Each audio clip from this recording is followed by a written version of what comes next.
Pernah kebayang nggak sih kalau menteri-menteri kita itu dipilihnya persis kayak ngebentuk tim sepak bola impian? Jadi bukan lagi soal lobby-lobby politik, tapi murni berdasarkan skill dan rekam jejak yang emang udah terbukti. Nah, hari ini yuk kita kupas tuntas sebuah ide yang cukup liar dari tulisan Leo Ferdinand. Gimana kalau kita bentuk kabinet Galacticos untuk Indonesia? Oke, biar kebayang bedanya, kita lihat langsung aja perbandingannya. Di sebelah kiri ada tim Galacticos. Pemainnya dipilih berdasarkan apa? Ya performa, statistik, skill yang nggak bisa didebat. Semuanya terukur. Nah, sekarang lihat sisi kanan, realita kabinet koalisi. Pemilihannya, ya seringkali lebih ruwet. Ada yang namanya jatah partai, ada utang politik yang harus dibayar, plus koneksi.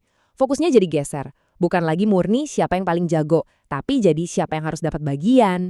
Nah, ini nih yang menurut penulisnya agak aneh. Coba deh pikirin. Kita sebagai rakyat, rame-rame, capek-capek ikut pemilu buat milih presiden. Kita milih kapten kapalnya. Tapi anehnya, tim inti yang bakal nentuin kapal ini mau berlayar kemana, para menterinya, pemilihannya seringkali terjadi di ruang tertutup, jauh dari mata kita. Padahal kerja mereka itu krusial banget. Kalau logikanya gitu, berarti ada yang kurang pas dong dengan konsep hak prerogatif presiden yang sering banget kita dengar. Nah, ini membawa kita ke bagian selanjutnya, ilusi di balik kekuasaan yang katanya mutlak itu. Nah, ini dia kalimat saktinya. Kita semua pasti sering banget dengar ini kan? Memilih menteri adalah hak prerogatif mutlak presiden.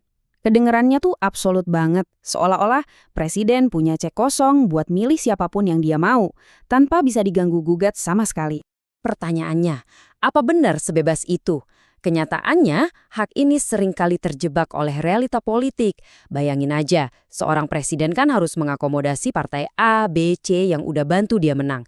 Jadi, pilihan yang ada di meja bukan lagi murni soal siapa yang paling kompeten, tapi seringkali bergeser jadi, oke, jatah untuk partai mana nih yang belum keisi?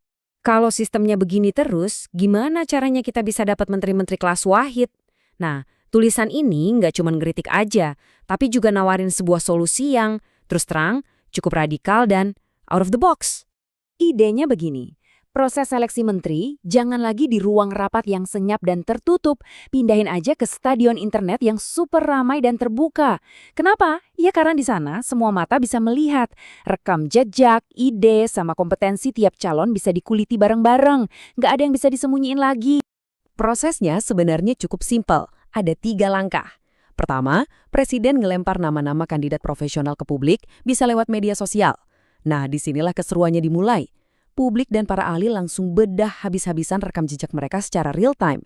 Terakhir, dari diskusi yang seru itu, nanti bakal kelihatan sendiri siapa yang paling menonjol, yang paling jago beneran berdasarkan argumen dan data, bukan sekedar popularitas sesaat.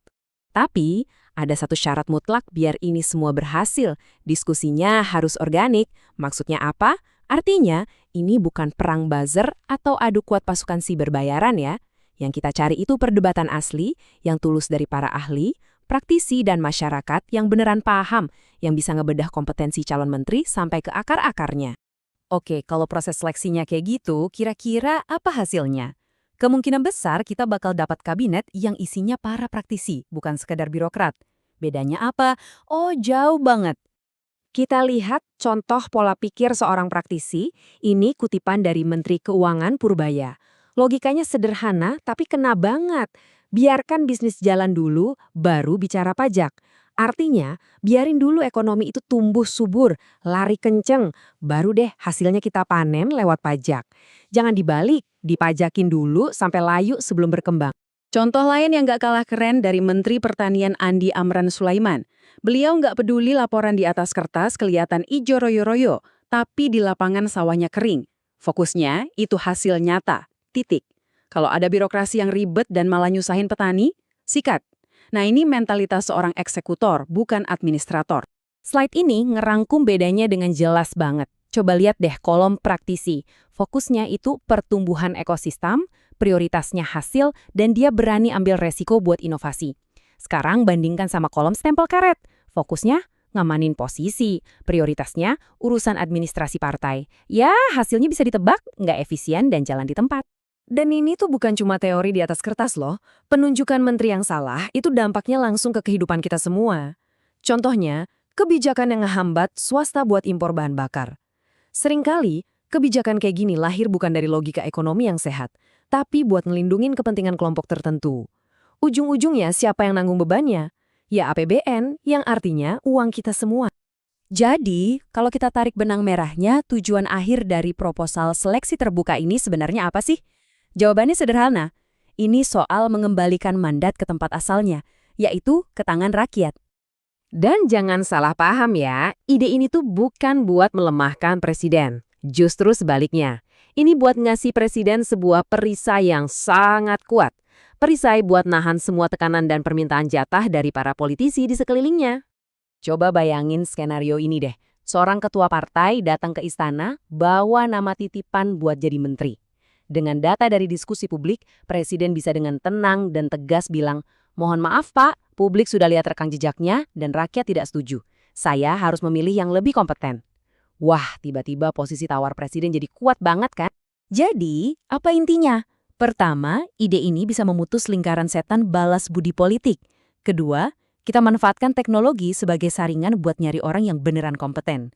Dan yang paling penting, ini mengubah cara kita memaknai terima kasih dalam politik. Ucapan terima kasih terbaik dari seorang presiden untuk para pendukungnya itu bukanlah kursi menteri, tapi sebuah negara yang maju, efisien, dan rakyatnya sejahtera. Jadi, kita kembali lagi ke pertanyaan awal. Mungkin udah saatnya kita berhenti berharap Dream Team untuk Indonesia bakal terbentuk di ruang-ruang lobi yang tertutup.